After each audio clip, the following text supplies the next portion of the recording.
În capitală, Artur s-a mutat acum aproximativ 10 ani. Orașul sufocant îl apăsa insuportabil, iar mintea și inima îi cereau libertate. După un divorț greu, când banii din cont se reduceau la jumătate, dar totuși erau suficienți pentru a începe o nouă viață, bărbatul a răspuns fără intare invitației unui coleg de facultate de a merge în Altai. În vizită e bine, dar acasă e mai bine. O adevărată înțelepciune l-a inspirat pe Artur să-și redefinească viața.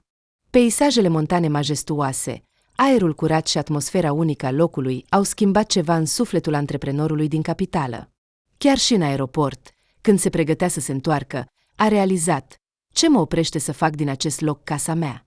A realizat brusc că imobiliarele aici erau semnificativ mai ieftine decât în capitală. Aerul era mai curat, iar oamenii mai prietenoși.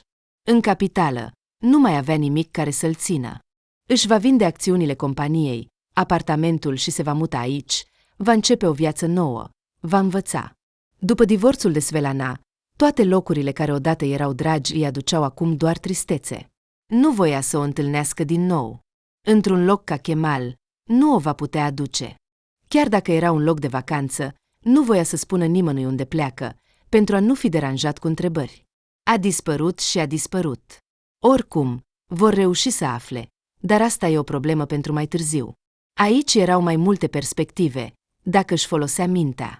Întors acasă, Artur a organizat rapid vânzarea afacerii pe care o împărțea cu câțiva parteneri. Aceștia au fost foarte surprinși de decizia bruscă și neobișnuită pentru un bărbat. Artur era obsedat de muncă. Afacerea era profitabilă și îi asigura un venit stabil și ridicat, suficient pentru mai mult decât doar pâine cu unt și caviar. Dar, odată ce a început să explice că este greu după divorț, întrebările au încetat. Despărțirea de Svelana a fost dificilă pentru el.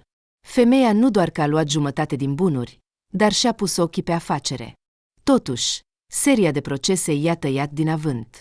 Compania era pentru Artur ca un copil iubit și nu s-a zgârcit la avocați, care au demonstrat rapid că fosta soție nu avea nicio legătură cu afacerea. Nu a investit bani personali, deci nu avea drepturi. Acțiunile au rămas în întregime în mâinile lui Artur. Svelana, cu ochii fulgerând de furie, a sărit în mașina luxoasă a actualului ei partener, luând cu ea ultimii 8 ani din viața lui Artur și o sumă considerabilă de bani. Casa de vacanță a dat-o soției, păstrându-și un apartament spațios în centru. Artur nu era prea îngrijorat de cum și cu ce va trăi. Aceasta era o întrebare pur retorică. Întotdeauna putea vinde acest apartament și să-și cumpere ceva mai modest. Acțiunile erau un activ valoros, iar Artur nu se plângea de viață. Deși Svelana l-a tras de timp de mulți ani, promițându-i un viitor luminos împreună, acesta nu a venit niciodată. Când certurile și neînțelegerile au atins apogeul, ambii au realizat că nu mai au ce căuta împreună. Un an au trăit separat, iar apoi Artur a primit de la avocat documentele de divorț. Până atunci, Svelana își găsise un nou partener, dar, sincer, Artur se îndoia că acesta era cu adevărat nou. Zvonurile au început să circule, prietenii au început să sugereze că o observaseră pe soția lui în compania acestui bărbat. Dar nu putea să-și acuze soția de infidelitate, iar asta nu avea sens. Nu avea un contract de căsătorie, așa că, conform legii, jumătate din bunurile comune ar fi mers la femeie. Artur nu a semnat documentele, dar se simțea rău. Încercările de a-și reface viața personală au fost un eșec. Nu găsea nicio femeie care să-i ofere o conexiune sufletească. Fiecare era interesată fie de banii lui, fie de statutul său, iar el părea un fel de aplicație gratuită pentru acestea. Disperat să găsească o parteneră de încredere, Artur a renunțat la căutări. În plus, procesele cu fosta soție le puizau, ea nefiind mulțumită și dorind mai mult pentru anii săi irosiți. De parcă Artur i-ar fi stricat ceva. A luat o câine vagabond de pe stradă, a curățat-o, a hrănit-o, a dus-o în lume, a dus-o de 3 ori pe an la stațiuni de lux, nu i-a refuzat nimic. Chiar nu a controlat-o, înțelegând că fiecare om are nevoie de spațiu personal. Svelana însă nu se sătura niciodată. Principala ei plângere era obsesia lui Artur pentru muncă. Bărbatul a încercat să-i explice că banii nu vin din nimic, mai ales pentru a-i satisface cerințele tot mai mari. Soția se plângea că fericirea nu este în bani, dar cheltuia cu o viteză amețitoare. Chiar au mers la un psiholog de familie, dar fără rezultat. Ceea ce era mai rău era că Svelana refuza categoric să aibă copii. La început, Artur nu era prea îngrijorat, dar după 5 ani, întrebarea a început să fie ridicată mai des, provocând o furtună de indignare în rândul femeii. Uneori voia să se realizeze în viață, trecând de la o pasiune la alta, fără să-și găsească scopul, alteori își păstra silueta, sau inventa altceva. Artur a realizat brusc că vrea neapărat să devină tată, dar cu această femeie nu avea sens să încerce. Așa au ajuns la divorț. Când Artur a ieșit din sala de judecată, a respirat liber pentru prima dată în 8 ani.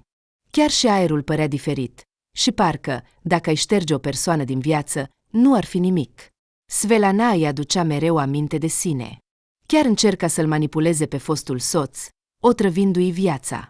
Înțelegând că așa nu se mai poate continua, Artur a plecat în Altai la invitația unui vechi prieten. A realizat că tot ce a fost înainte era un fel de mascaradă stupidă, iar aici totul era real. Kemal i-a cucerit imediat inima. Când s-a întors aici după vânzarea proprietăților și acțiunilor, s-a simțit viu. Acum nimic nu-l lega de viața trecută, iar fosta soție nu știa nici măcar unde se află. Banii pe care îi avea Artur erau suficienți pentru o viață lungă și fără grisi, chiar dacă nu ar fi făcut nimic până la sfârșitul zilelor sale. Dar bărbatul era obișnuit să muncească. A cumpărat un teren mare într-un loc pitorești, unde a început imediat construcția unei frumoase case din lemn. Chiar în timpul construcției, i-a venit ideea de a înființa o bază turistică aici. Artur a calculat rapid și a realizat că fondurile sale erau suficiente pentru a deschide o astfel de afacere. Atunci a început un boom turistic, iar oamenii din toate colțurile au început să vină în Altai. Artur a intrat pe piața acestor servicii în cel mai potrivit moment. Atunci Republica oferea doar câteva locuri amenajate pentru odihnă, multe dintre ele fiind supraaglomerate de doritori de a respira aerul montan, dar, din păcate, oferind un nivel de servicii post-sovietic sau chiar sovietic. Artur a abordat afacerea cu seriozitate. A construit 8 căsuțe confortabile. Cabanele erau amplasate la o distanță mică unele de altele, de-a lungul malului râului Katun. Clădirea principală era un hotel, construit în stilul unui chalet alpin. Teritoriul complexului a fost amenajat cât mai bine pentru nevoile oaspeților. Aici erau zone confortabile de relaxare, câteva terenuri sportive. Artur a organizat închirierea de ATV-uri, bărci și biciclete. De asemenea, avea un acord cu o fermă de cai din vecinătate, iar doritorii puteau să se bucure de o plimbare călare. În general, la 1 an și jumătate după mutare, Artur a devenit proprietarul fericit al unei baze turistice luxoase, având ieșire atât la râu, cât și la potecile forestiere și montane. De îndată ce a început să lucreze, prețurile terenurilor au crescut vertiginos. Mulți investitori din capitală s-au grăbit să exploreze Altai, dar bărbatul a prins norocul de coadă, făcându-se cunoscut în cel mai potrivit moment. Oaspeților care veneau în Kemal le plăcea foarte mult baza Excalibur. Artur nu a stat prea mult pe gânduri în privința numelui. Pe de o parte, așa se numea sabia legendarului său omonim, regele britanic Artur, care i-a fost trimis de zei ca cel mai demn bărbat. Pe de altă parte, cuvântul suna autentic Altai, deși în acest sens bărbatul s-a mai convins, dar oamenilor le plăcea, iar mai mult nu era nevoie. Foarte curând, Excalibur a început să fie recomandată prietenilor. Artur a creat un site prezentabil, s-a listat pe toate platformele posibile din rețea și nu a avut timp decât să primească turiști și să-și extindă personalul. Iarna era un timp de respiro. Oamenii veneau și în sezonul rece, dar mult mai puțini. Totuși, fluxul principal era între mai și octombrie. Dar asta nu-l speria deloc pe proprietarul bazei. Afacerea s-a recuperat destul de repede, iar Artur nu a regretat niciodată că a investit aproape toate economiile sale în ea.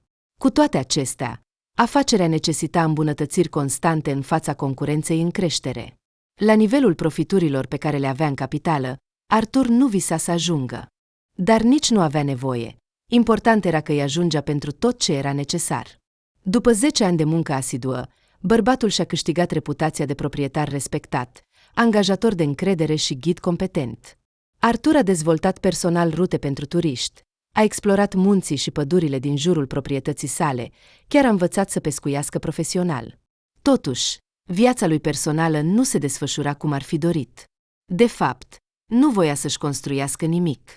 Tinerii și femeile din satele vecine flirtează constant cu el, dar Artur a avut câteva aventuri efemere, pe care le-a întrerupt rapid, înțelegând că fetele, la fel ca în capitală, erau mai interesate de proprietățile sale decât de el. Excepția a fost Lilia. Această fată lucra ca asistentă. Lilia avea 26 de ani, iar Artur 43. Ultimii 2 ani au avut, așa cum se spune, o poveste de dragoste la locul de muncă. Cu toate acestea, nici ea, nici șeful ei nu se grăbeau să transforme relația în una oficială. Amândurora le convenea această prietenie bazată pe legături de afaceri. Cel puțin, așa părea lui Artur. Îi era convenabil că fata era mereu aproape. Chiar simțea o anumită simpatie romantică pentru ea, dar Lilia era mai mult o tovarășă de luptă decât o iubită. Fata era din zonă. S-au cunoscut întâmplător, când Lilia, pe atunci o simplă stagiară, s-a angajat ca asistent administrator la bază. O fată energică și strălucitoare a atras imediat atenția lui Artur. La fel ca el, Lilia era obsedată de natura din Altai. Împreună au dezvoltat una dintre cele mai populare rute pentru oaspeți, ieșind adesea în munți și au realizat foarte repede că îi leagă ceva mai mult decât doar afacerea. Fata s-a dovedit a fi isteață, a început să promoveze activ reședința șefului ei pe internet, a încheiat cu ușurință noi contracte și a căutat sponsori. După un an, Artur a realizat că nu mai putea trăi fără mâna sa dreaptă. Artur împărtășea cu Lilia cele mai intime gânduri. Îi povestea mult despre căsnicia sa eșuată, afacerea din capitală, dar mai des discuțiile se învârteau în jurul copiilor. În adâncul sufletului, Artur încă nutrea speranța de a deveni tată. Așa, poate că, a spus Lilia cu rușine, când toamna, stând pe verandă, au atins din nou subiectul. Ce anume? A răspuns Artur absent. Hai să-ți nasc un copil, a spus fata pe un ton ușor. În ce sens? A roșit Artur. Ei bine, ce e așa de rău? Da, înțeleg că suntem doar parteneri și nu are sens să vorbim despre dragoste. Lilia a tăcut puțin. Dar eu sunt cel puțin cineva pe care îl cunoști bine. Și am un fond genetic bun. În familia mea nu sunt boli genetice. Suntem frumoși, sănătoși. Și vârsta mea este acum, e timpul să nasc, în general. Lilia, nu spune prostii, a râs Artur. Te apreciez foarte mult. Și da, ești foarte dragă pentru mine ca om, ca femeie și ca prieten, dar eu sunt ferm în convingerile mele. Ai dreptate, nu avem dragoste. Oricât am încercat, dar deja de 3 ani ne cunoaștem, iar scânteia aceea nu există. Și tu înțelegi perfect asta, iar copilului îi trebuie o familie, și un tată, și o mamă. Și eu sunt convins că doar părinții care se iubesc pot crește un om minunat în toate privințele. Acum ne este bine, dar gândește-te, diferența de vârstă nu este mică. Acum am doar 43, dar tu ai 26. Și pare că nu este nimic înfricoșător. Dar peste 10 ani? Dar peste 20? Artur, ce vorbești? Cine îi pasă de vârstă astăzi? Nu vorbesc din punct de vedere moral-etic, ci din punct de vedere pur fizic. Eu voi îmbătrâni mai repede decât tine și tu acum îți vei petrece cele mai bune zile în aceste relații, iar apoi, când îți vei da seama, va fi prea târziu. Ești comoara mea, Lilia, dar vreau să-ți creezi propria familie. Să te căsătorești, să ai copii cu un bărbat demn, iar eu voi fi unchi. Se pare că așa este destinul meu, să fiu fără copii. Cu Svelana nu a mers, înainte de ea am avut și alte femei, acolo a fost cel puțin una, și acolo am acționat foarte urât. Se pare că Dumnezeu m-a pedepsit pentru asta. De karma, Lilia, nu poți scăpa. Ce e asta? S-a alarmat fata. Nu mi-ai spus. Da, a fost de mult. Atunci eram încă foarte tânăr. Am servit în armată și am fugit în permise pentru a ne întâlni cu fetele. Atunci aveam doar 19 ani, iar serviciul dura 2 ani. Mai aveam 8 luni până la demobilizare și eram departe de casă, în nord. Și într-una din acele ieșiri nocturne, am ajuns cu un prieten la o fată, iar ea a adus o prietenă. O chema Sonia. Și eu am fost pierdut. Am petrecut toate permisele și toate ieșirile cu ea. A fost cu adevărat dragoste la prima vedere, deși eram un cinic și nu credeam în dragoste. Și Sonia a simțit la fel pentru mine. Artur a tăcut, privind cerul la apus. Și ce s-a întâmplat mai departe? Lilia s-a încruntat de nerăbdare. Mai departe. Totul a fost trist. Mai aveam o lună până la demobilizare, chiar mai puțin. Și atunci Sonia mi-a spus că este însărcinată. Atunci am fost un prost. Îmi amintesc și acum. Am căzut pe podea. Și m-am uitat la ea. Și mi s-a strâns sufletul. Dar nu eram pregătit pentru o astfel de întorsătură a evenimentelor. Ce sarcină! Aveam 20 de ani. Doar școală și armată în spate. Ea nu avea nici măcar 19. Lucra ca asistentă medicală, studia la distanță, avea doar mama acasă. Și am fost fricos atunci. Înțelegi, Lilia. Pur și simplu am fost fricos. M-am comportat ca un ultim nemernic. Am spus că nu sunt pregătit să devin tată, că vreau să mă înscriu la facultatea de economie după armată. Am spus și alte prostii. Și că familia mea nu o va accepta. Tatăl meu era un om cu reguli foarte stricte. Dar am împrumutat bani de la băieți și i-am dus ei, ca să facă întreruperea. Iar ea mi-a aruncat banii în față și a trântit ușa. De atunci am încercat să o mai văd, dar ea m-a blocat, cum se spune acum. Nu pe rețelele sociale, ci în viața reală. M-am întâlnit cu mama ei când m-am demobilizat, chiar înainte de tren. Se părea că ea nu știa încă, și așa că nu știu nici acum dacă Sonia a născut sau nu, și nu mai știu nimic despre ea. Am încercat să o caut, dar s-a dovedit că s-au mutat din acel oraș și nimeni nu știa unde. Și nici măcar nu știam numele ei. Îți dai seama? Doar numele și adresa. Apoi, cumva, am uitat totul. Am terminat facultatea de economie, apoi am început să-mi construiesc cariera, căsătorie, divorț, mutare. Și mă gândesc că Dumnezeu m-a pedepsit pentru acel incident. Poate de aceea mă raportez la totul într-un mod filozofic. Dar nu te-ai gândit că Sonia, poate, a născut atunci? A privit-o atent pe Artur Lilia. Dacă așa este, atunci ai un copil. Câți ani ar avea acum? 22, a calculat Artur în minte. Când mi-a spus Sonia, era în luna a doua, nu mai târziu, dar iată că iese care 22. Și chiar dacă a născut, eu nu sunt tatăl acelui copil. Gândește-te. Acum este o persoană adultă. Probabil mama nu i-a spus nimic despre mine. Sonia era foarte frumoasă. Cel mai probabil, s-a căsătorit și altcineva îl crește ca pe propriul său copil. Dacă aș fi în locul tău, aș căuta această femeie. Lilia s-a încruntat. De ce? S-a uitat distant la Artur. Îmi imaginez cât de mult mă urăște. Cu ani, totul se schimbă, niciodată neștiind ce are o persoană în suflet. Cel mai probabil, după 20 de ani, supărarea a trecut. Și ce folos să te superi pe un băiat care nu înțelegea nimic? Pur și simplu ai tot. A suspinat Artur. Tu cum ai proceda? Ei bine, aș reacționa exact așa. Nu aș dori să te văd. Este o trădare. Dar apoi, probabil, aș gândi și aș privi situația altfel. Nu știu. Eu sunt o altă persoană. Poate Sonia te-a iertat de mult. Poate că nu. Aici nu poți ști, până nu vorbești cu ea. Dar aș vorbi. Îți spun. Nu știu datele ei. Unde să caut? Pe rețelele sociale. Poți verifica adresa. Cine a locuit acolo în acei ani? Artur. Dar ești ca un copil. Trăim într-o vreme în care poți afla totul. Ar fi nevoie de dorință și bani în unele cazuri. Hai să mă ocup eu de asta. Nu, Lilia, nu trebuie. I-a pus palma pe umărul ei Artur. Îți mulțumesc. Desigur. Dar nu vreau să răscolesc trecutul. Să rămână totul așa cum este. Dar ce dacă acestei Sonii sau copilului ei, copilului tău, le-ar trebui acum ajutor? Poate că cineva dintre ei este bolnav sau altceva. Tu poți ajuta. Mai ales că spui că te-a ajuns karma. Ești pur și simplu obligat să plătești această datorie. Altfel va fi doar mai rău. Da, așa este.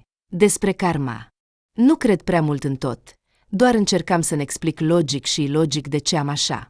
Știi, Lilia, pot să mă numesc om fericit. Am aproape totul. Exact. Aproape. A sărit fata de pe scaun.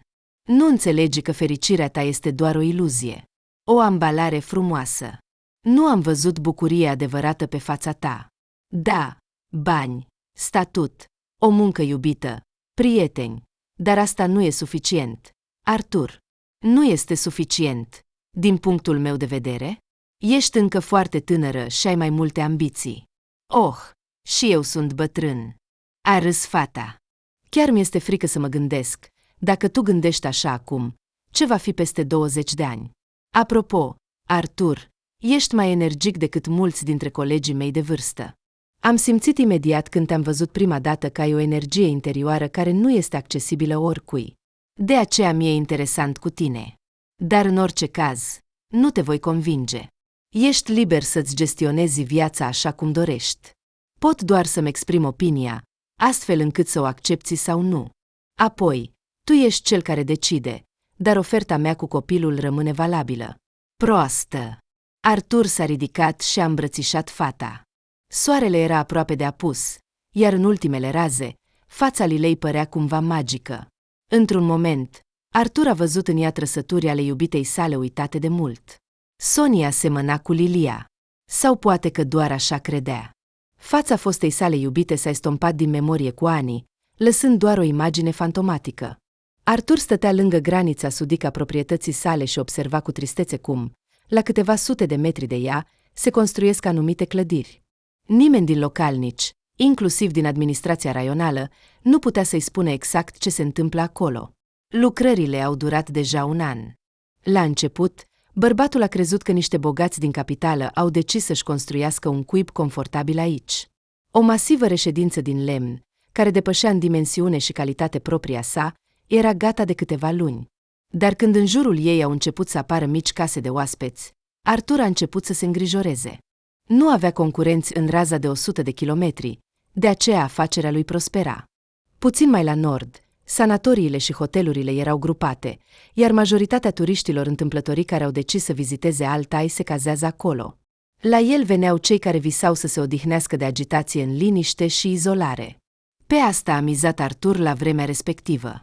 Planul său era să cumpere un teren mai la sud pentru a-și extinde proprietățile. Totuși, proprietarul zgârcit și neîndupălecat, un om de afaceri din Novorossiysk, Arkadie Gutman, refuza categoric să-și vândă pământul. Mai exact, nu refuza complet, dar cerea prețuri atât de mari încât orice persoană rațională ar fi ridicat din sprâncene și l-ar fi trimis pe proprietar la plimbare.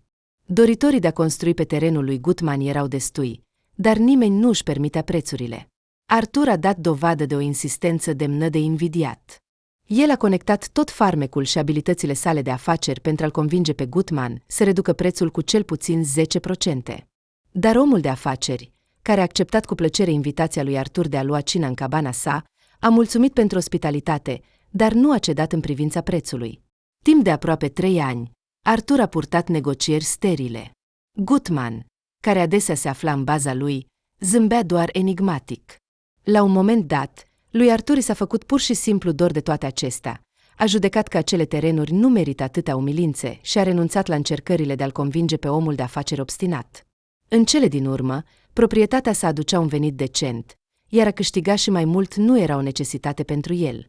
Cu atât mai mult s-a mirat când a văzut construcția. Artur a întrebat cunoscuții cine a cumpărat terenul, dar aceștia doar din numeri s-au ridicat. Lucrătorii erau, de asemenea, taciturni. Tot ce a reușit să afle a fost că firma care a comandat construcția era compania Unix din Sankt Petersburg. Artur nu a încercat să ia legătura cu proprietarii firmei. Și de ce? S-au găsit proști care să plătească lui Gutman milioane exorbitante. Ei sunt de vină. Nu este treaba lui. Într-un an, o casă mare a fost construită. Din aspect, nu putea fi doar o reședință privată. 4 etaje, construcție pe niveluri, terase spațioase, chiar și o piscină săpată. Totul s-a clarificat când lucrătorii au mutat echipamentele pentru a construi căsuțe cu un singur etaj. Atunci Artur a început să se îngrijoreze serios. A devenit evident că casa mare era un hotel, iar căsuțele mici erau apartamente pentru oaspeți. Lilia, s-a adresat el asistentei după una dintre plimbări. Ce părere ai despre toate acestea? Despre construcție, s-a încruntat fata. Mi se pare că, Artur, avem un competitor. Și, sincer, terenul vecinilor noștri este mai avantajos decât al nostru. Și clădirile sunt interesante. Aici nivelul este deja de lux. Dacă ei își vor atrage clienții noștri, Mă tem că nu vom rezista unei astfel de competiții. Ce vrei să spui că nu vom rezista? S-a indignat Artur. Avem deja de mulți ani oaspeți fideli. Eu monitorizez starea bazei. Dacă e nevoie, vom reduce prețurile. Nu este vorba despre prețuri, Artur, a suspinat Lilia. Hai să-ți spun sincer. Pot? Vorbește. Baza noastră este moral depășită. Exact moral. Da, tu faci reparații regulat, îți actualizezi mobilierul și inventarul, dar gândește-te, când ai construit totul aici, atunci era o altă vreme. Vezi cât de repede se dezvoltă totul. Lilia, despre ce vorbești? A spus Artur, mirat. Noi nu suntem pe o stațiune de lux. Oamenii vin aici să admire natura, să se odihnească de agitația vieții urbane. Ce? Să pun un hotel de 5 stele aici? Căsuțele din lemn sunt exact ceea ce trebuie, mai ales cu toate conforturile. E loc de dormit, e loc de gătit. Și cel mai important, noi avem, de fapt, cea mai bună odihnă din întreaga regiune.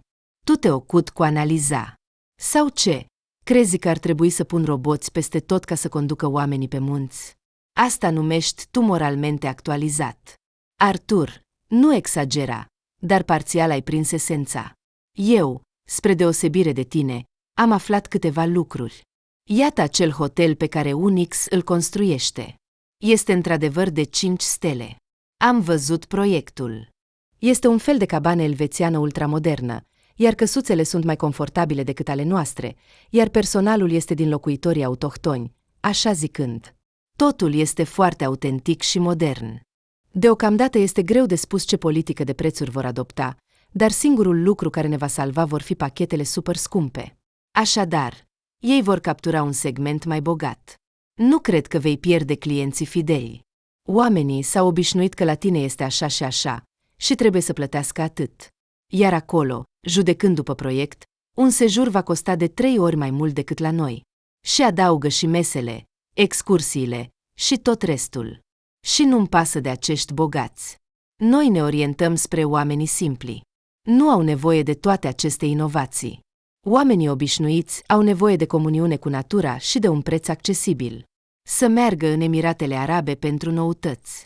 Da, dar asta, desigur, este puțin probabil. S-a oprit Lilia. Dar dacă dintr-un motiv absurd, proprietarii noului hotel vor face prețurile mai mici decât ale noastre, atunci pur și simplu vom falimenta. Aberație, a respins Artur. Gândește-te, care ar fi sensul să facă prețurile mai mici? Într-o construcție au fost investite cu siguranță sute de milioane. Cum vor recupera toate acestea? Asta spun și eu, dintr-un motiv absurd. Știi bine că există astfel de oameni, dar ei fac totul din altruism. Au mulți bani, nu știu ce să facă cu ei, dar în același timp, omul este un altruist, cum nu a mai văzut lumea. Și ce le-ar costa să construiască un astfel de palat și să facă prețul pentru cazare foarte mic? Imaginează-ți câți oameni s-ar îngrămădi imediat la el. Mai ales că nu uita că terenul lui Gutman este mai pitorească. Deja se vede că clădirea principală a hotelului este concepută pentru cel puțin 20 de camere, în comparație cu cele 5 ale noastre. Iar căsuțele pentru oaspeți?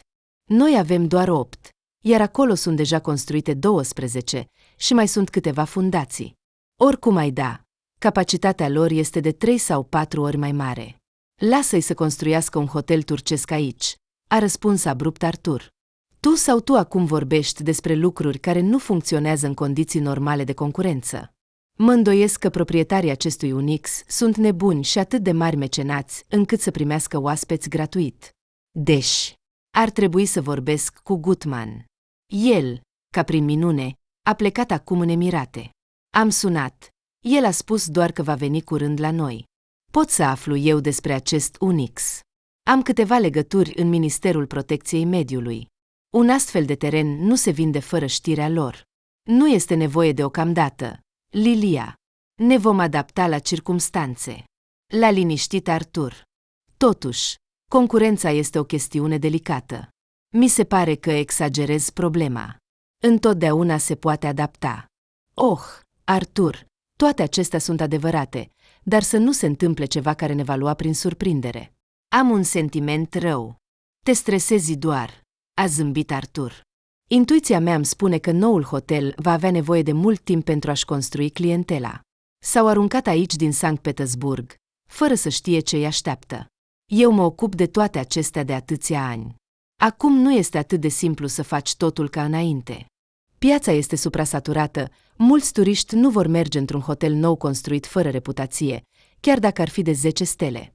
Ei bine, nu știu, a spus fata. Bine, vom trăi și vom vedea. Nu s-au mai întors la această problemă. La începutul sezonului turistic, Artur era complet pregătit. La sugestia Lilei, a actualizat câteva lucruri în proprietățile sale, a cumpărat câteva bărci noi, a construit un complex de saune elegant în locul celui vechi. În același timp, hotelul vecin a deschis și el ușile pentru noi oaspeți. În biroul său a intrat Lilia, agitată. Vești proaste! Ce s-a întâmplat, draga mea? A spus bărbatul, desprinzându-se de computer. Tocmai m-am întors din Svetozar. De unde? Svetozar, acel nou hotel. Au deschis astăzi. Este deja atât de multă lume. Parcarea este complet plină. La recepție fetele sunt obosite, înregistrând oaspeții. Ce vrei să spui? S-a uitat la ea Artur. Abia s-au deschis. De unde atâta lume? La noi au venit doar 2. Prețurile. Artur, prețurile. S-au împlinit cele mai rele temeri ale mele. Ce este cu prețurile? S-a alarmat bărbatul. Sunt foarte mici. Cazarea pe zi este de 3 ori mai ieftină decât la noi, iar dacă se înregistrează pentru o săptămână, atunci aproape că este gratuit. Dar cum este posibil așa ceva? S-a indignat Artur. Tu ai spus că acolo sunt 5 stele. Da, este adevărat, a dat din cap Lilia. Acolo este o luxurie teribilă. Nu ai fost și nu ai văzut totul. În holuri, finisajele sunt ca în cele mai bune hoteluri din Elveția, mă tem să mă gândesc ce suite sunt acolo. Am ajuns într-o căsuță pentru oaspeți prin cunoștințe, iar drumul până acolo este ca și cum am merge pe lună pe un ponei. Și nu este vorba doar de finisaje. Totul este diferit. Nu pot explica.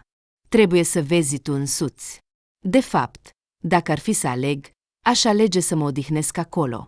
Pe fundalul Svetozar. Nu aș considera nici măcar Excalibur. Nu poate fi așa ceva. Iată, ți-am adus pliante. Uită-te ce oferă și la ce prețuri. Lilia i-a întins șefului un pachet gros de pliante colorate. Artur le-a smuls din mâinile fetei și le-a studiat îndelung. Chiar și hârtia pe care erau tipărite provoca dezgust și invidie.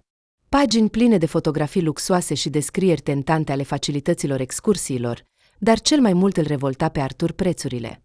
Lala, aici este o greșeală de tipar. A murmurat el. Nu poate costa atât de mult. Ce? Sunt nebuni la acest Unix. Este pur și simplu faliment. Atât de mult să investești în construcție, finisaje, terenul lui Gutman, în cele din urmă, pentru a vinde apoi tururi la prețuri derizorii. Artur. Fata era obosită, s-a lăsat în fotoliu. Mă tem că falimentul ne pândește doar pe noi. Nu vom putea concura cu ei. Rămâne să sperăm că ei atrag clienți, își promovează numele, iar anul viitor vor crește brusc prețurile. O mișcare clasică. Dar totuși, este prea ieftin. Chiar și ca momeală. Gândește-te. Iată, clienții noștri. De ce să plătească de 3 ori mai mult la noi, când pot să se odihnească mult mai ieftin și cu mai multe facilități și într-un loc mai pitorească? Și mai este ceva. Artur s-a oprit.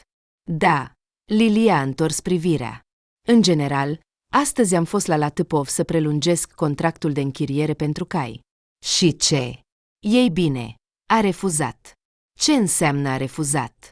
Pomeții lui Artur au început să se umple de pete roșii. Așa a spus. Nu mai are posibilitatea de a colabora cu noi. I-a fost răscumpărat comanda. Și ghicește cine? Nu cumva Unix? Exact. Și nu doar a răscumpărat. Au luat 6 hectare în închiriere pe termen lung pentru 10 ani și au cumpărat câțiva cai. Nu înțeleg ce se întâmplă. Poți să mă numești pesimistă, dar am un sentiment că cineva vrea să te falimenteze intenționat.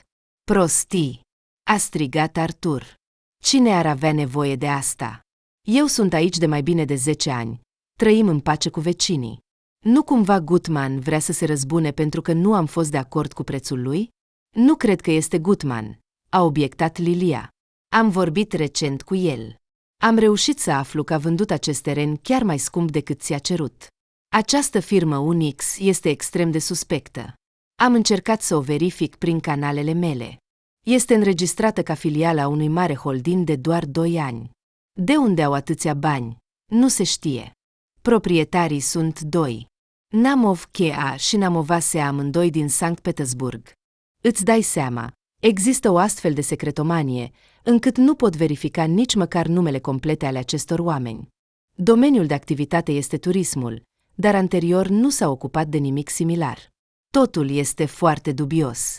Proprietarii, se pare, sunt fie soț și soție, fie frate și soră. Nu s-au arătat aici. Am întrebat pe acolo. Nu cunosc pe nimeni cu astfel de date. A ridicat din numeri Artur. Dacă cineva a decis să mă distrugă intenționat, trebuie să existe un motiv. Am renunțat la afacerile vechi acum mai bine de 10 ani. Nu am lăsat datorii, m-am despărțit de parteneri în pace. Chiar mai mult, le-am vândut acțiunile destul de ieftin. Ei au fost doar bucuroși. Poate că fosta ta soție se răzbună cumva? A sugerat timid Lilia. Ai spus că ea, se pare, și-a găsit un bărbat foarte înstărit. Nu știi numele lui? Sincer, nu mă amintesc, dar parcă nu era Namov, deși îl chema Constantin. Aici, după inițiale, poate coincide. Pe de altă parte, el nu avea nicio legătură cu acest holding, se ocupa cu afaceri bancare. Dar oricât de mulți bani ar avea, nu cred că ar fi intrat într-o astfel de aventură financiară riscantă doar ca să-mi facă rău. Și Svelana nici măcar nu știa că eu am plecat atunci în Altai. Nu poate fi ea. Svelana este atât de zgârcită cu banii, ca un șoarece cu cereale. Nu s-ar fi investit niciodată într-o afacere nerentabilă. În plus, am auzit că acum are copii. Și este și puțin cam proastă pentru o astfel de răzbunare. Nu, Lilia, nu cunosc acești oameni. Și nu-mi dau seama cum le-am putut intersecta calea. Dar nu poate fi așa că o firmă anonimă, dar foarte bogată, a construit aici un hotel atât de luxos și încă pe astfel de terenuri. Gândește-te, Artur. Simt că aici este o antipatie personală față de tine. Mă cunoști, intuiția mea nu m-a înșelat niciodată. Chiar și atunci, cu 1 an în urmă, îți amintești, am presupus că așa se va întâmpla și vezi, totul s-a întâmplat. Nu am putut să mă cert atât de tare cu cineva încât să-mi facă rău în acest fel. Și ce fel de răzbunare este asta? Am renunțat la afaceri mari acum atâția ani. Nu cumva cineva a avut răbdare să planifice un plan atât de mult timp? Poate că au economisit bani? Aha, miliarde. Artur a râs. Nu, Lelia, aici este clar doar o coincidență stupidă. Cine ar avea de câștigat de aici? Și nu sunt singurul care va suferi. Tu însă și spui că au o capacitate de 3 ori mai mare decât a noastră, iar prețurile sunt de 3 ori mai mici. Și Sanicovi ar putea pierde clienți, iar Kolonakov cu plaja sa însorită nu va fi deloc fericit. Se pare că aici este o operațiune la scară mare pentru a elimina pe vechii locatari. Poate că vor să devină monopoluri? Acum ne observă 1 an sau 2, iar apoi vor veni să cumpere terenuri. Așa ceva s-a întâmplat de atâtea ori în istoria omenirii, iar apoi pot să ridice prețurile până la cer. Aici trebuie să ne plângem de monopol. Aha, unde te vei plânge? Deocamdată, acestea sunt doar presupunerile tale. Nimeni nu intenționează să cumpere terenuri de la nimeni. Iar faptul că au astfel de prețuri, ei bine, știi, este dreptul proprietarului. Înseamnă că își permit. Nu știu, Artur. Trebuie să facem urgent ceva. Clienții noștri deja refuză rezervările. Suspectez că le schimbă pe cele ale vecinilor. Crezi? S-a gândit Artur, mângâindu-și bărbia. Vom vedea. Așa, bine, voi încerca să mă descurc. Deocamdată trebuie să rezolvăm problemele cu anulările rezervărilor. Și mai înainte s-a întâmplat ca oamenii să refuze, fără să se gândească că este vorba despre concurență. Da, desigur. A zâmbit Lilia. Și înainte au refuzat. Dar 1 sau 2 persoane. Iar acum au anulat precomenzile a 11 persoane. Asta nu mai este o glumă. Avem doar 3 căsuțe rezervate pentru această lună și 2 camere. Este foarte puțin. De obicei, în această perioadă, este plin. Totul este foarte suspect. Artur, aș fi în locul tău. M-aș gândi. Poate că ar trebui să reducem puțin prețurile. Să venim cu o ofertă. Dar noi lucrăm deja la limita minimă. Lilia. S-a indignat bărbatul. Știi bine că nu ridic prețurile. Așa este, dar cu astfel de ritmuri nu vom câștiga nimic în sezon. Și cu ce îi vei plăti pe angajați? Mai bine să primească mai puțin, dar sigur, decât deloc. Ai dreptate, s-a gândit Artur. Bine, revizuiește prețurile. Gândește-te unde putem ceda. Și, de asemenea, când ai totul recalculat, trimite oferte tuturor clienților fideli. Și pe site-ul nostru să scrii mare că, în cinstea ceva, avem reduceri serioase. Asta este o altă discuție, a zâmbit Lilia și l-a sărutat pe obraz pe șef. În ciuda tuturor eforturilor, nu au reușit să atragă clienți. Sezonul se apropia de sfârșit. Artur se uita cu o față posomorâtă la ecranul laptopului său, care îi amenința cu cifrele neplăcute. În întreaga perioadă, a reușit să câștige aproximativ 15% din volumul obișnuit. Aceasta abia ajungea pentru a acoperi toate cheltuielile pentru plata personalului și lucrările planificate. Cu astfel de ritmuri, anul viitor voi rămâne fără nimic, se gândea Artur. Și totuși nu înțeleg ce se întâmplă. La Sanicovi fluxul de oaspeți aproape că nu a scăzut. Da, au o direcție de activitate puțin diferită, dar totuși, dacă analizăm totul, doar eu sufăr. Nu cumva Lilia a avut dreptate și acest Unix vrea să-mi distrugă afacerea? Și naiba cu ei. Cel mai probabil, este pur și simplu un sezon nefericit. Așa a fost și înainte. Nu atât de grav, desigur, dar a fost. Mai ales că anul acesta este unul de criză. Oamenii nu sunt foarte dornici să-și cheltuie banii. Mai ales am auzit că în sudul țării au deschis și multe altele. Acolo ar putea să se scurgă fluxul. Să așteptăm până anul viitor. Mai sunt câteva luni. Toamna este, de asemenea, o perioadă căutată aici. Dar nici toamna nu s-a întâmplat minunea. În plus, Artur s-a confruntat cu o nouă problemă. În timp ce se plimba cu barca lui, unul dintre oaspeți a fost aproape să se înnece. Cauza a fost chiar barca, cum s-a dovedit mai târziu. Incidentul a fost rezolvat, dar au început zvonurile, iar în octombrie, pe deasupra, una dintre căsuțe a fost aproape să ardă, s-a stricat instalația electrică. Incendiul a început noaptea. În acel moment, oaspeții, un cuplu căsătorit cu un copil, dormeau liniștiți. Flacăra a cuprins rapid construcția din lemn, toți s-au salvat ca prin minune. Aceasta a devenit o probă serioasă pentru reputația lui Artur. Inspecția de pompieri a verificat celelalte construcții și a decis că multe dintre ele reprezintă un pericol. Artur a fost nevoit să închidă baza până la remedierea tuturor problemelor. Asta nu mai este acceptabil.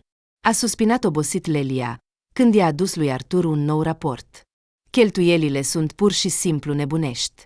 Și nu înțeleg de unde vin problemele cu instalația electrică. Verificăm totul regulat. Știu cum te raportezi la asta. Nu putea să se strice așa, pur și simplu. Numai nu-mi spune că Svetozar sau Unix, cum le spun, au organizat un incendiu. Nu a fost incendiu.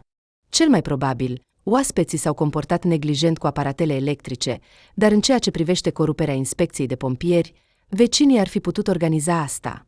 Am controlat personal electricieni primăvara. Totul era bine.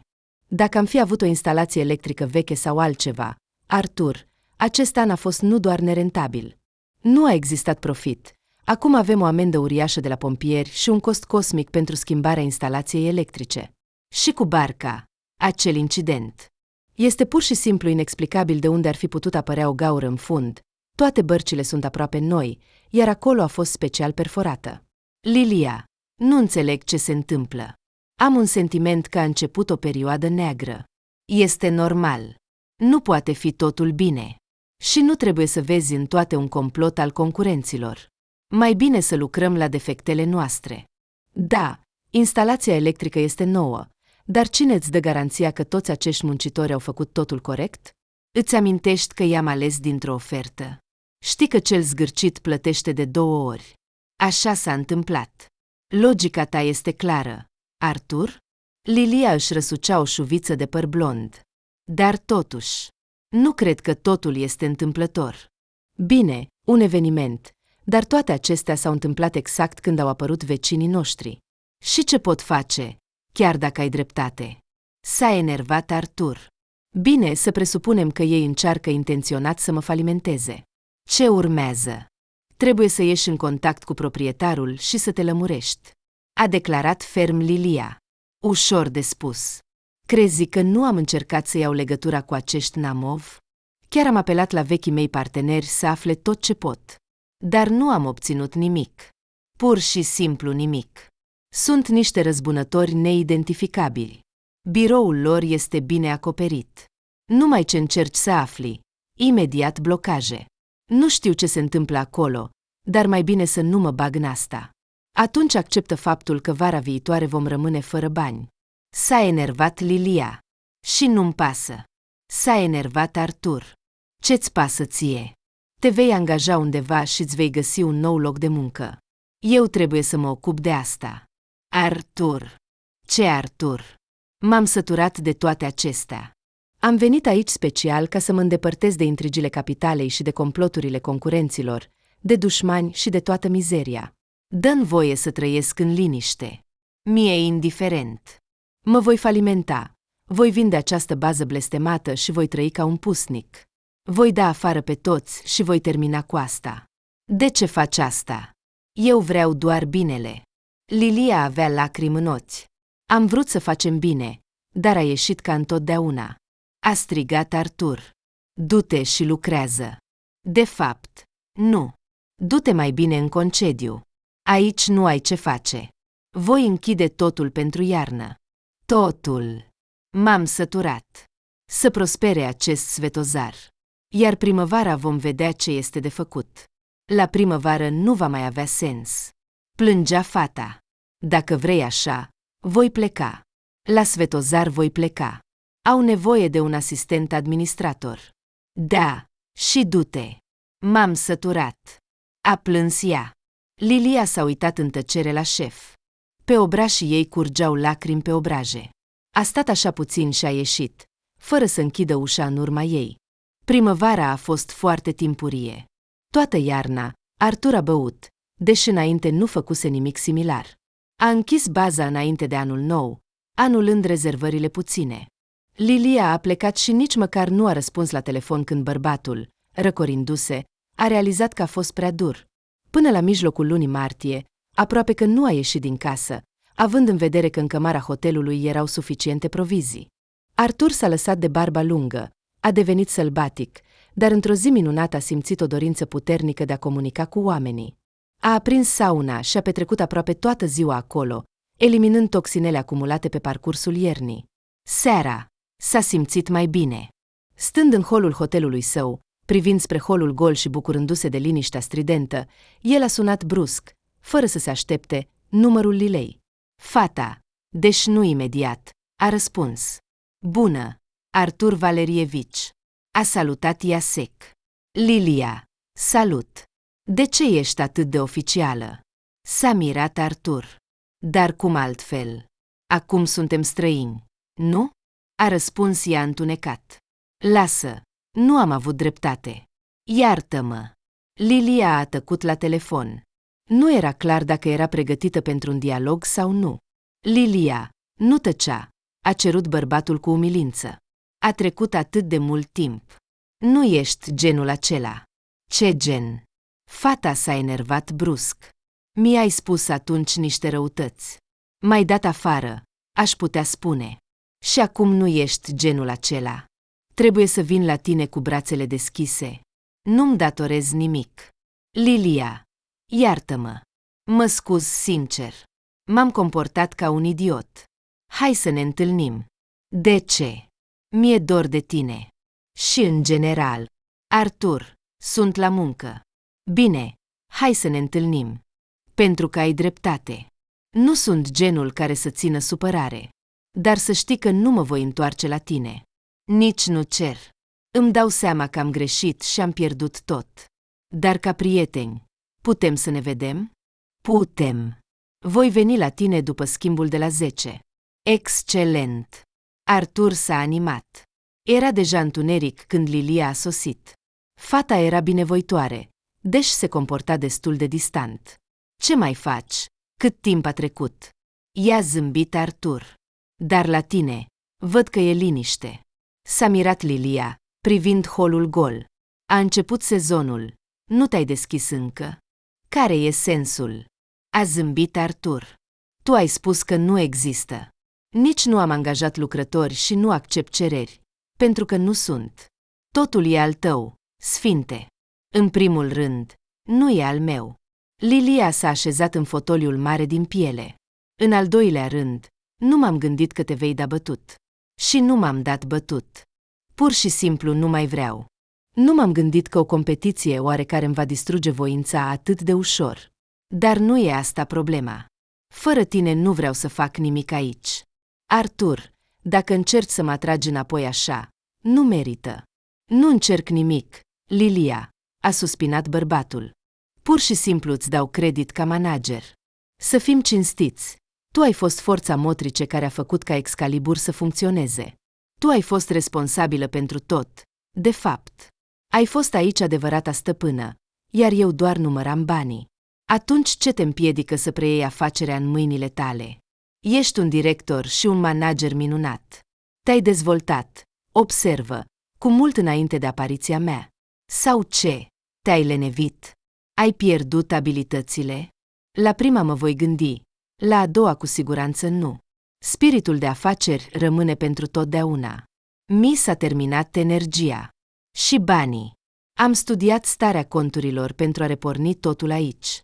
Pur și simplu nu am suficiente fonduri. Și nici dorință, dacă sunt sincer.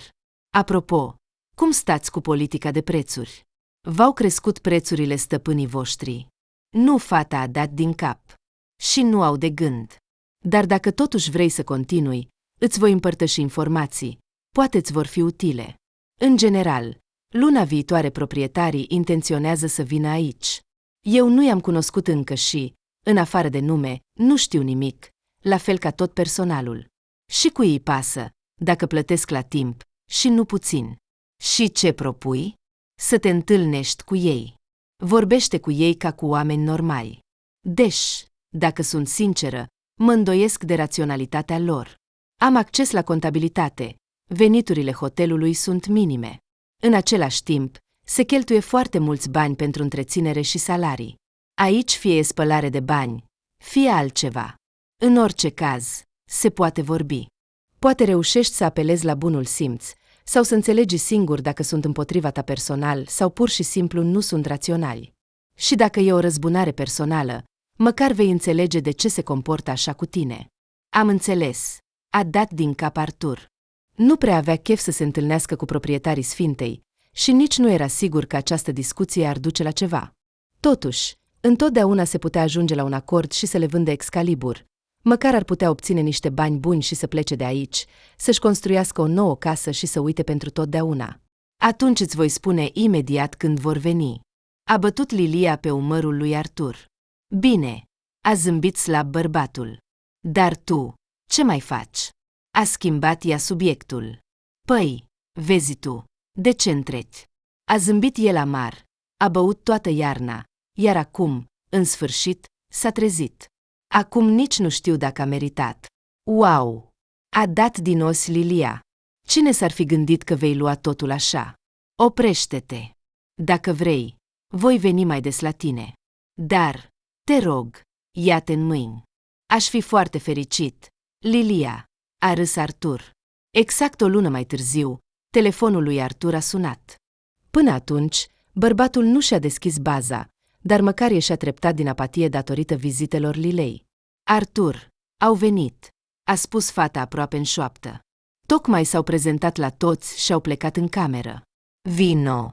Ce poți să-mi spui despre ei? Nu e clar. Femeia e foarte frumoasă, aranjată, așa să spunem. Se vede imediat că nu e de la țară, are vreo 40 de ani, dar aici aș putea greși, știind că e greu să determini vârsta acum. Iar bărbatul pare mai mult un băiat, chiar mai tânăr decât mine. Mi s-a părut că sunt mamă și fiu, dar e greu de spus. Poate sunt soț și soție, dar diferența de vârstă e evidentă, se comportă simplu, chiar ciudat, dar se vede imediat că au mulți bani.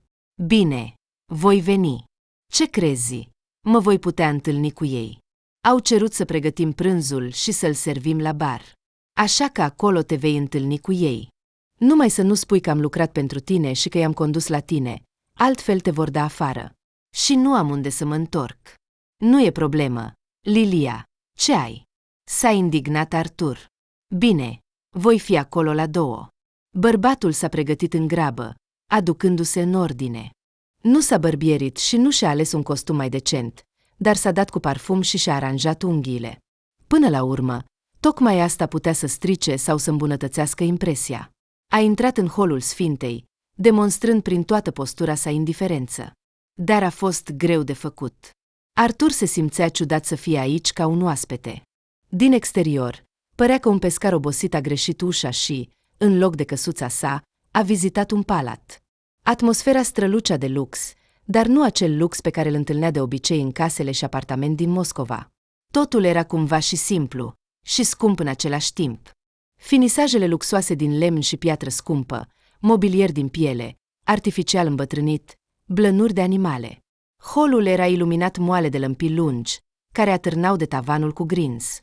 Asemenea, Artur a văzut doar odată, când el și Sveta au vizitat una dintre stațiunile de schi scumpe din Aldi. Lilia l-aștepta deja. Barul e acolo, a spus fata încet, încercând să nu atragă atenția. E liber pentru toți, așa că intră. Au coborât acum vreo 7 minute. Așează-te lângă ei, iar eu ți-am rezervat o masă, lângă trofeul de urs. Spune-i barmanului că e de la mine. Așteaptă să termine prânzul și apoi vino. Intra în bar. Artur s-a uitat în jur. Sala era plină. Devenea imediat clar că afacerea hotelului merge foarte bine. Nu a văzut trofeul de urs, așa că s-a îndreptat imediat spre teșghea. Barmanul, ascultându-le, a dat din cap și a arătat spre o nișă în perete, care nu era vizibilă din partea de intrare. Artur a mers acolo și s-a așezat la masă. Cu colțul ochiului a văzut că stau aproape. Femeia cu o tunsoare scurtă și atrăgătoare stătea cu spatele. Artur a observat imediat postura ei și figura subțire, îmbrăcată într-un costum sportiv elegant și scump. Tânărul l-a văzut mai bine. Era un băiat de vreo 20-25 de ani. Zâmbea larg și povestea ceva cu entuziasm partenerei sale. Ceva din fața lui i s-a părut vag familiar, dar Artur era gata să jure că îl vede pentru prima dată. Nu a putut să-i vadă fața femeii, dar era clar că nu era fosta lui soție. Artur a făcut o comandă la chelnerița care s-a apropiat. Meniul era interesant. A fost greu să aleagă ceva rapid. Bărbatul a decis să se limiteze la un steak de mistreț și ceai din plante. Comanda a fost adusă repede, ceea ce l-a surprins și pe el. Deși erau mulți vizitatori. Da, s-a gândit el amar. Serviciul e la înălțime și preparatul e excelent. Trebuie să-i dau credit bucătarului. Mistretul nu poate fi gătit corect de oricine, dar prețurile. Se pare că această doamnă și tânărul ei companion sunt cu adevărat nebuni. De unde au atâția bani? Mă întreb. Și ce este, de fapt, acest spectacol de generozitate nemai văzută? Artur a observat cu coada ochiului cuplul. Trofeul de urs l-a ascuns bine de privirile lor. Când le-au adus desertul, bărbatul nu a mai rezistat și s-a apropiat. Scuză-mă că te deranjez, a început el, provocând uimire, amestecată cu curiozitate, în tânăr.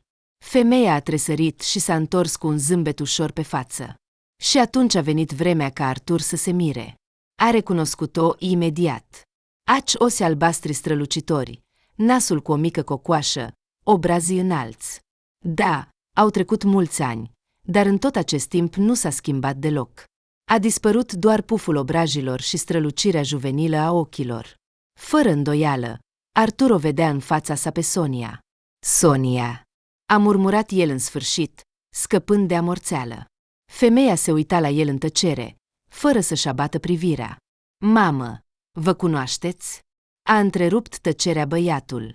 Noi. Femeia a zâmbit cu un aer viclean. Ne cunoaștem foarte bine. Bună. Arturic. Ai venit singur, se pare. Ce bine! Așează-te! Se pare că ai o întrebare pentru noi, de vreme ce ne-ai deranjat. Da, e. Artur s-a retras. Nu, mulțumesc. Nu am întrebări. Scuză-mă. A fugit imediat la teșghea, scoțând din buzunare bani cash. Aruncând banii pe masă, a ieșit din bar și s-a îndreptat spre ieșirea din hotel. Lilia l-a văzut și l-a strigat, dar Artur nu s-a întors. Ce naiba! Se gândea el, ieșind de pe parcarea cu picupul său. Asta nu se poate. Asta nu se poate. Sonia este proprietara hotelului? Asta e motivul. Nu, totuși e o nebunie. Ea a cumpărat intenționat pământul aici, a construit un hotel de lux, m-a strivit cu concurența? Fie așa, dar de unde are bani? Ea a trăit cu mama ei la marginea lumii. Și băiatul? E fiul ei? El a numit-o mamă. Am auzit clar. E același copil sau? Poate că vârsta se potrivește perfect. Nu, sunt chiar sigur de asta. Nu m-aș fi putut înșela. Semănă cu mine în tinerețe. Chiar și gropița de pe obrazul stân e aceeași. Dar de ce? Ea se răzbună așa? Sau e o coincidență ciudată și stupidă? De ce am fugit? Ar fi trebuit să mă așez cu ei și să discutăm totul. Ce prost sunt! Acum cu siguranță nu mă voi întoarce acolo. Ar părea stupid. Pur și simplu mi-a fost frică. Am fugit, ca atunci, acum mai bine de 20 de ani. Idiot! Artur a ajuns acasă și s-a încuiat înăuntru, dintr-un motiv oarecare, pe toate cele 3 încuietori. A tras jaluzelele la feroneria de la parter, iar casa a fost cufundată în semi-întuneric. Bărbatul stătea, numărând bătăile și loviturile inimii sale care bătea frenetic. Cât timp a trecut, nu se știe. Dintr-o jumătate de uitare l-a scos un bătaie în ușă. Artur a tresărit și a ascultat. Bătaia s-a repetat, devenind mai insistentă. Artur! S-a auzit o voce de femeie de pe terasă. Știu că ești aici. Mașina e în fața casei. Ce vrea? S-a gândit bărbatul, dar Lilia continua să bată în ușă. Cum să-i explic totul? După 10 minute de bătut, Lilia a intrat totuși și a deschis. Ce spectacol e asta? A întrebat fata indignată, strecurându-se în hol. Ai ieșit din hotel ca și cum te-ar fi ars. Te-a respins Sofia Andrivna, nu-i așa? Tu. A murmurat bărbatul. Lilia, de ce nu mi-ai spus cum o cheamă pe proprietara voastră? Ți-am spus, s-a încruntat fata. Namova Sofia Andrivna. Băiatul se numește fie Alexei, fie Alexandru. Nu, Lilia, nu mi-ai spus. Ochii lui Artur au strălucit ciudat. Dar ce contează? Ai spus sau nu? Spune-mi ce s-a întâmplat. Lilia, așează-te. Artur i-a arătat canapeaua, iar fata s-a așezat obedient. Îți amintești că ți-am povestit odată că, atunci când am fost în armată, m-am îndrăgostit și... Da, ai lăsat o fată însărcinată undeva, la nord. Îmi amintesc, desigur. Așa că... Sofia Andrivna a ta este acea Sonia, cu care m-am comportat atât de urât odată. Nu se poate. Din uimire, sprâncenele Lilei s-au ridicat. Ești sigur? Nu s-a schimbat deloc. Da, anii au trecut, dar nu în rău. Când am văzut-o ultima dată, era o fată de 19 ani, iar acum, și nu te gândi că m-am înșelat. Ea mi-a spus, știi ce? Ce? Nu m-am gândit că vei apărea atât de repede, a zâmbit Artur. Așa mi-a spus, îți dai seama? Deci tot ce ai presupus este adevărat. Se pare că Sonia a decis să se răzbune pe mine într-un mod atât de ciudat pentru o veche supărare. Dar eu nu înțeleg de ce a trebuit să aștepte atât de mult timp și să cheltuie atât de mulți bani. Dacă știa cine sunt și unde sunt, ar fi fost mai simplu să vină și să-mi scuipe în față. Nu știu. Artur, o femeie nu va face așa ceva. Știi vorba. Răzbunarea este un fel de mâncare care se servește rece. Îți dai seama, ea a plănuit acest lucru timp de mai bine de 20 de ani. Mai exact, nu cred că l-a plănuit chiar așa. Mai degrabă, a apărut o ocazie. Așa că a decis să se răzbune într-un mod atât de original. Dar faptul că s-a gândit la tine în toți acești ani spune deja ceva. Ai rănit-o profund. Dar se pot confunda resentimentele personale cu afacerea? Da, înțeleg că m-am comportat ca un porc cu ea, dar faptul că a decis să mă ruineze e deja prea mult. Mă refer, aici nu am fost doar eu afectat. A trebuit să concediez oameni. Iar dacă barca și incendiul sunt opera ei, atunci asta nu se încadrează în nicio limită. Cred că scurt-circuitul cu barca a fost o întâmplare. Mai exact, întâmplarea cu barca a împins-o să se gândească că poate distruge reputația ta, nu doar să-ți fure clienții, atrăgându-i cu prețuri mici pentru o vacanță luxoasă. Acum sunt deja sigur că ar fi putut să mituiască pompierii. A strâns din dinți Artur. Dar nu ai întrebat-o ce spune de fapt. Nu, nimic. Crezi că m-am apucat să mănânc deserturi cu ei acolo? Am ieșit din bar ca și cum ar fi gonit demonii. În ce sens? Ai fugit din nou? Artur, bine, atunci erai un băiat, dar acum ce te-a împiedicat să vorbești ca doi oameni maturi? Lilia, ce să spun despre fiul ei? A întrebat brusc Artur. Fiul? Deci este totuși fiul ei. Nu știu. Mi s-a părut că seamănă cu tine cumva. Ochii sunt la fel. Artur, crezi că... Da, sunt aproape sigur. Nu i-a dat voie să termine bărbatul. Îți dai seama ce dialog am fi avut? Oh, Sonia, atâția ani. Și băiatul acesta e al meu? Iartă-mă că nu am mai dat niciun semn de viață timp de 20 de ani și că m-am comportat ca un idiot atunci, dar totul e în trecut. Crește-ți prețurile aici, că nu e omenește așa? Ascultă, a început Lilia după o scurtă reflecție, eu totuși, dacă aș fi în locul tău, aș vorbi cu această femeie. Arată-se că e destul de rațională, iar în comunicare e serioasă, nu pare deloc nebună. Și băiatul e foarte politicos, respectuos. Se vede imediat că a fost crescut bine. Nu știu de unde au bani, dar îi cheltuie ușor, fără milă. Trebuie să rezolvi acest conflict vechi, indiferent de cât de supărată e pe tine.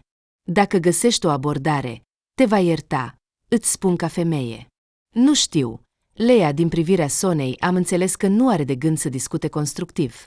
Crede-mă, ca un om de afaceri experimentat, am văzut multe priviri de genul acesta în viața mea. Nu am reușit să rezolv pacific problema cu nimeni.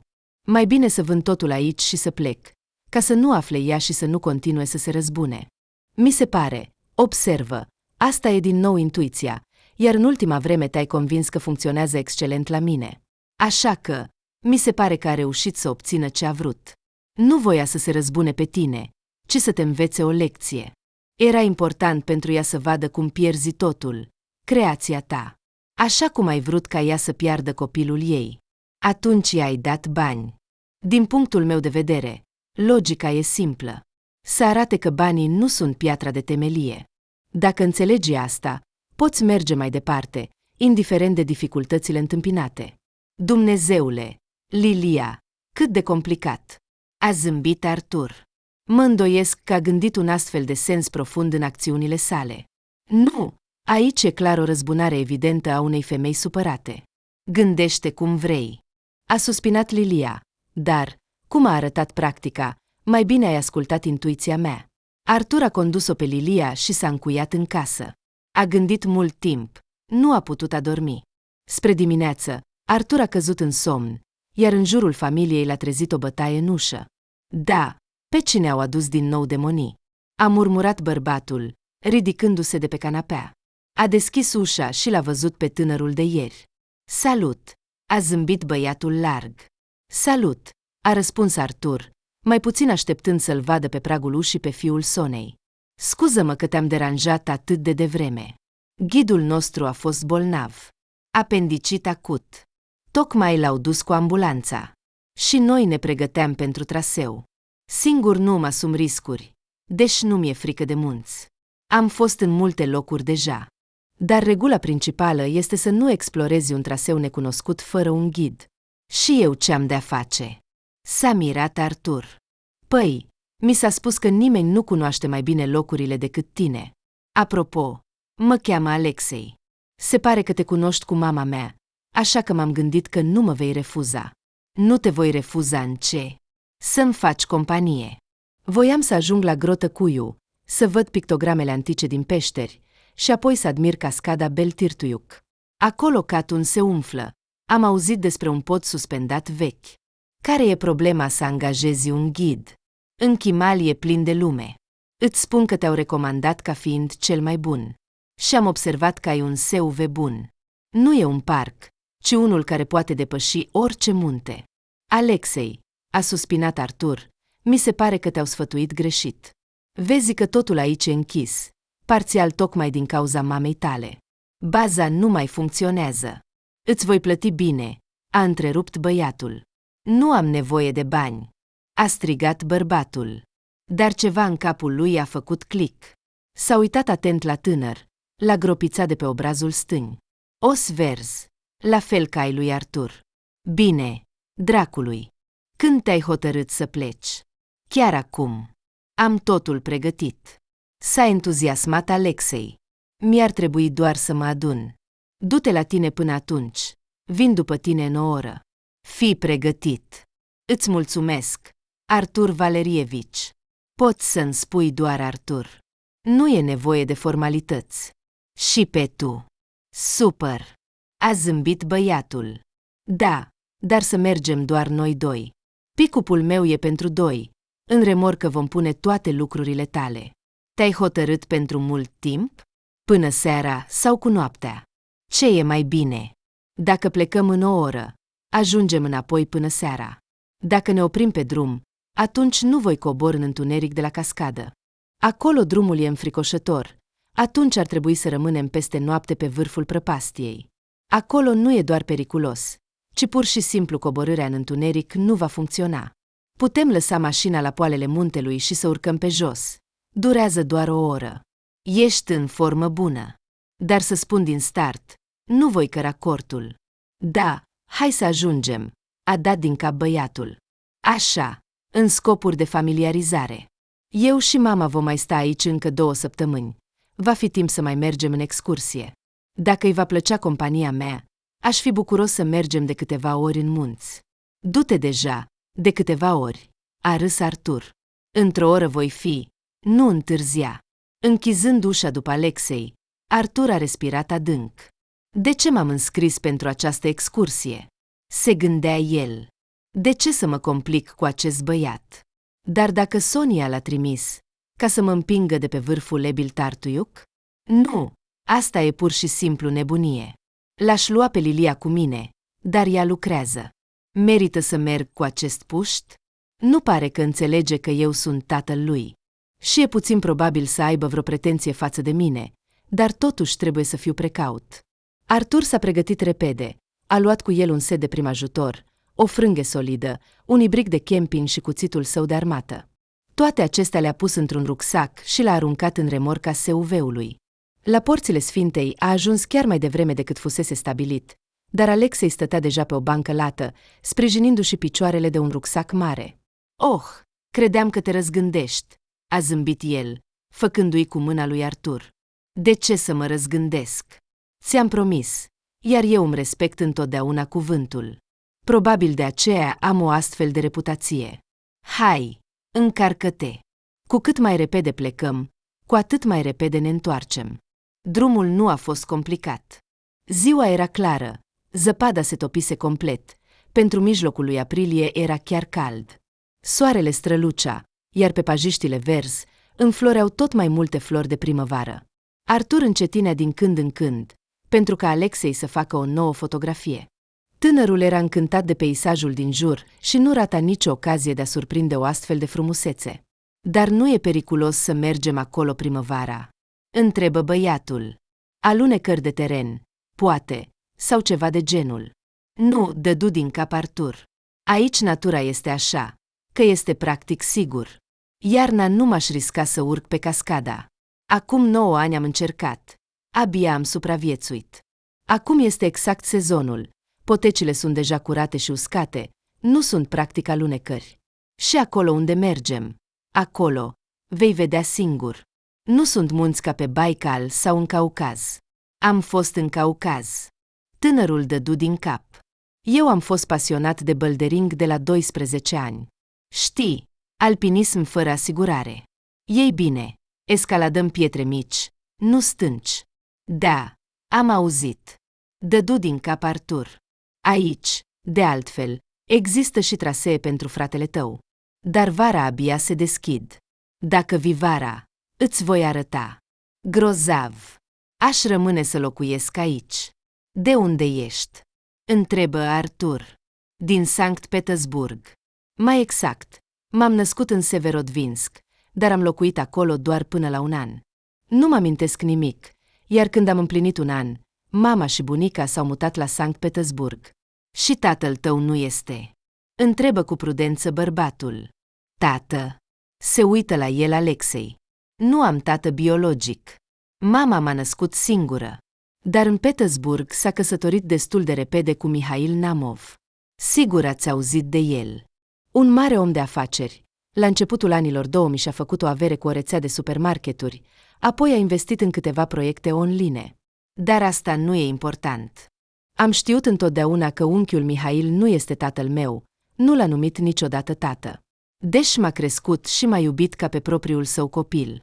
Și eu l-am iubit. Ceea ce conta cel mai mult era că mama era fericită.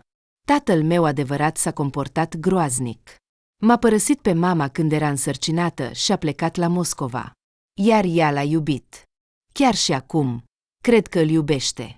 Cu unchiul Mihail a avut o relație mai mult de prietenie. Era mai în vârstă, mai înțelept, o trata ca pe o fiică. A acceptat-o practic cu un bebeluș în brațe. Apoi ea l-a ajutat foarte mult în afaceri. Mama este un analist foarte capabil. Iar acum 3 ani, unchiul Mihail a murit. A fost în toate știrile. Chiar atunci aveam ziua mea de naștere. Îmi amintesc. Mama sună plângând și îmi spune să citesc știrile. M-am dus pe internet și acolo era vestea că cunoscutul om de afaceri Mihail Namov a murit într-un accident de elicopter. Era pasionat de pilotaj sportiv. A căzut aici, dar nu în Chimal, ci puțin mai la nord. Da, am auzit. Atunci am venit aici cu mama pentru prima dată. L-am îngropat la BYSK. Arcadie Gutman ne-a ajutat foarte mult atunci. Apoi el i-a propus mamei să cumpere pământ de la el. La un preț curat, fără evaluări. Avea o înțelegere cu unchiul Mihail, așa că ne-a cedat.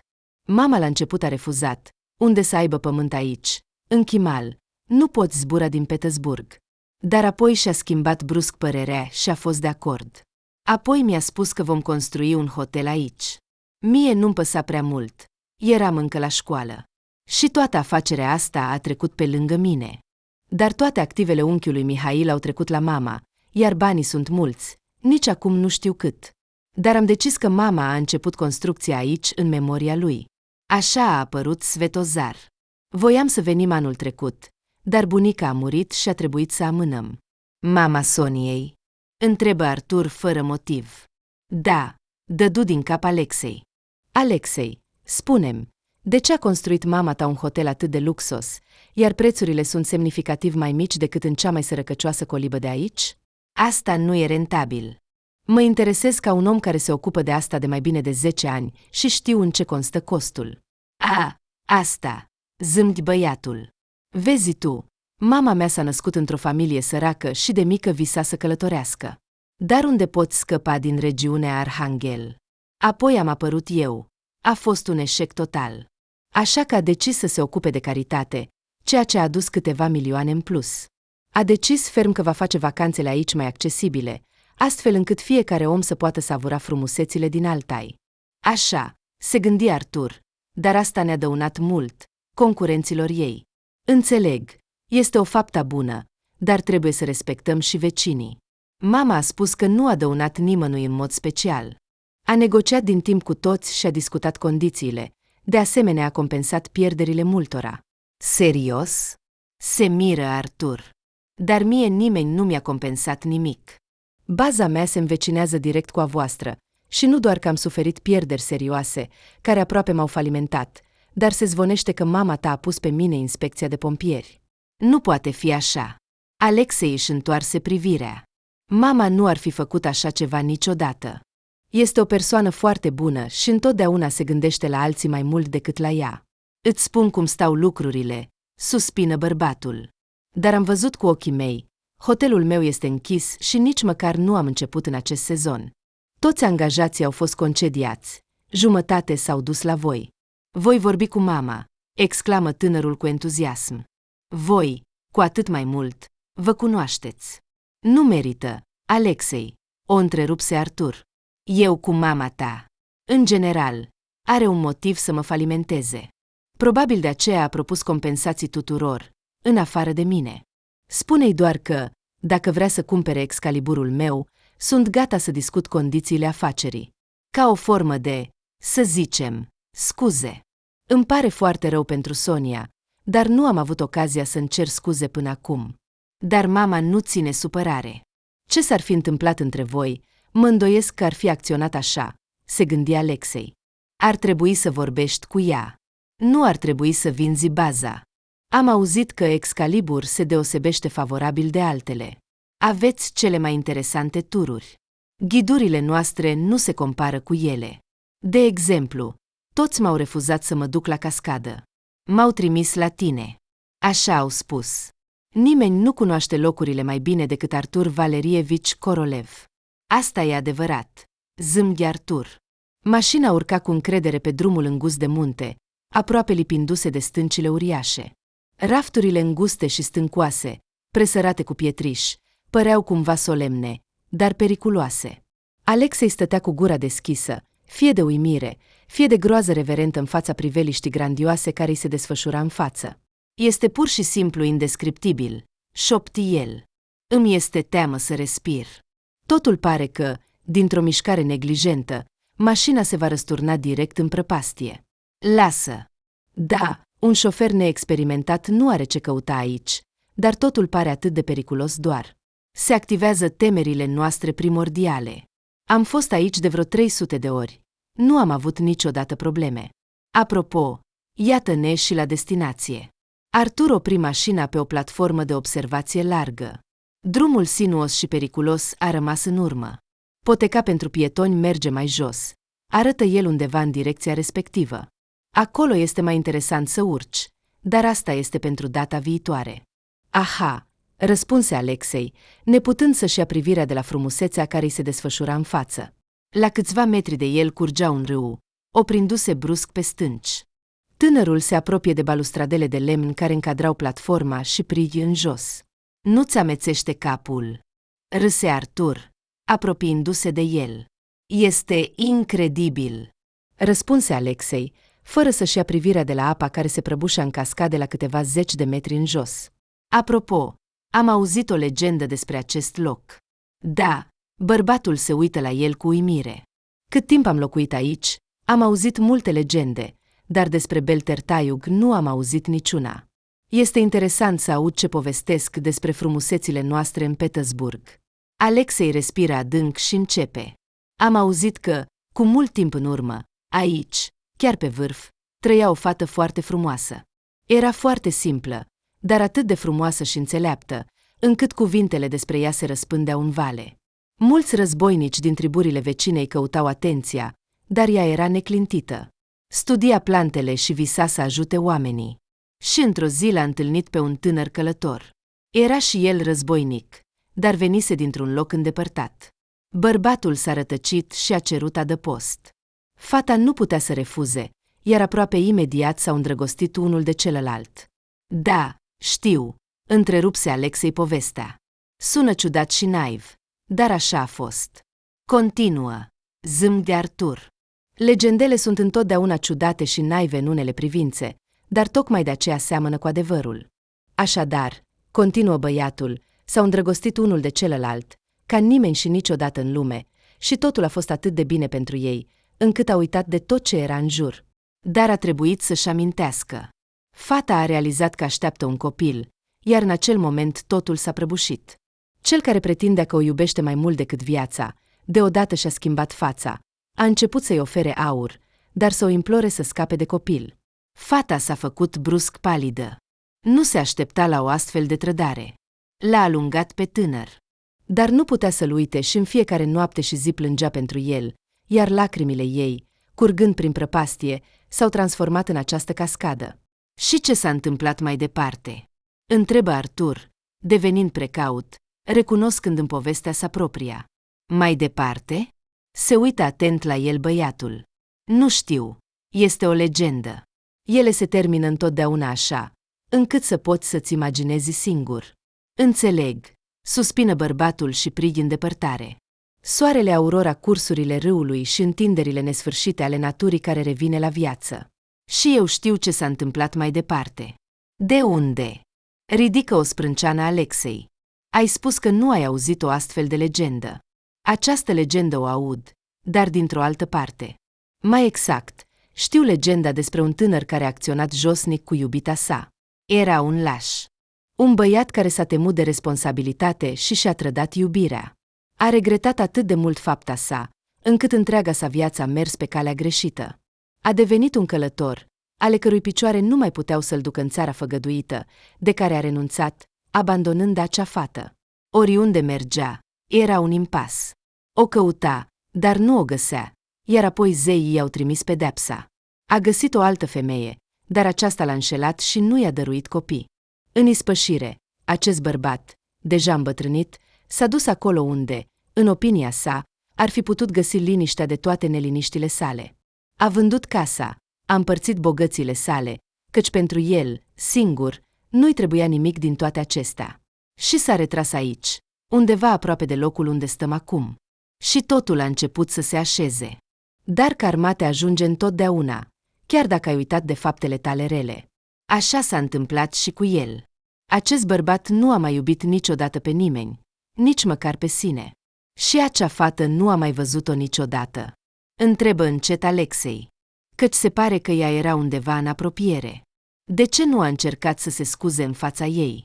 Căci întotdeauna poți obține iertare și scăpa de povara eșecurilor tale, respirând liber. A întâlnit-o când a căzut pe fundul prăpastiei. Continuă Artur povestea. A căzut în jos, deoarece era prea încrezător și și-a pierdut toți prietenii. Mândria l-a împiedicat să devină mai bâlând și a mers în munți singur, știind că nu se va termina bine. A mâncat bine și a băut. De fapt, a băut câteva luni și nici nu știa de ce s-a dus în munți. Cineva i-a spus că acolo se află vinovatul tuturor nenorocirilor sale, iar el a crezut. Dar când a ajuns pe vârf și l-a văzut pe omul care stătea acolo, a fugit de frică și a căzut în jos. Acolo, în jos, l-a găsit acea femeie. Ea râdea în fața lui. Asta nu este adevărat. Alexei s-a revoltat. Mama nu a vrut niciodată să râdă în fața ta. Ea doar voia să se răzbune.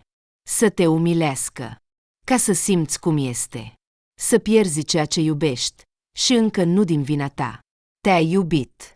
Te-a iubit întotdeauna. Și faptul că a construit totul aici, spune doar că a vrut să fie mai aproape de tine. Alexei. Artur se uită la el cu uimire. Deci știi totul? Da, mama mi-a spus tot. A trebuit. Crezi că am crezut în acea poveste despre caritate? Să zicem. Dar am văzut strălucirea din ochii ei atunci când a decis brusc să cumpere pământul de la Gutman. Se pare că atunci l-a văzut pe tine aici. Iar Arcadie i-a spus că ești unul dintre cei mai mari proprietari de terenuri și cei mai de succes hotelieri din zonă. Atunci mama a decis să se răzbune. Nu a plănuit acest lucru de ani de zile. A fost un impuls de moment. Nu știu ce a apucat-o. La început nu am suspectat că ceva nu este în regulă. Atunci în Altai au apărut mulți investitori. Dar când mi-a arătat broșura cu prețurile, am fost pur și simplu șocat. Și în acel moment ochii ei străluceau la fel ca atunci. Și atunci a spus totul. Am fost în stare de șoc, dar nu aveam de gând să o opresc. Eram și eu supărat pe tine. Înțelegi? Cum ai putut să o părăsești atunci, singură, neajutorată, însărcinată? Am fost un idiot, un puști, un cretin laș.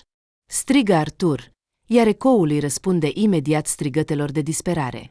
Da, atunci am alergat să o caut.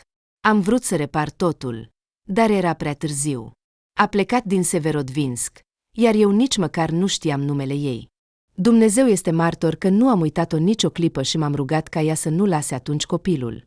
Și, după cum văd, Dumnezeu a auzit aceste rugăciuni. Nu te urăsc, Artur. În viață se întâmplă tot felul de lucruri.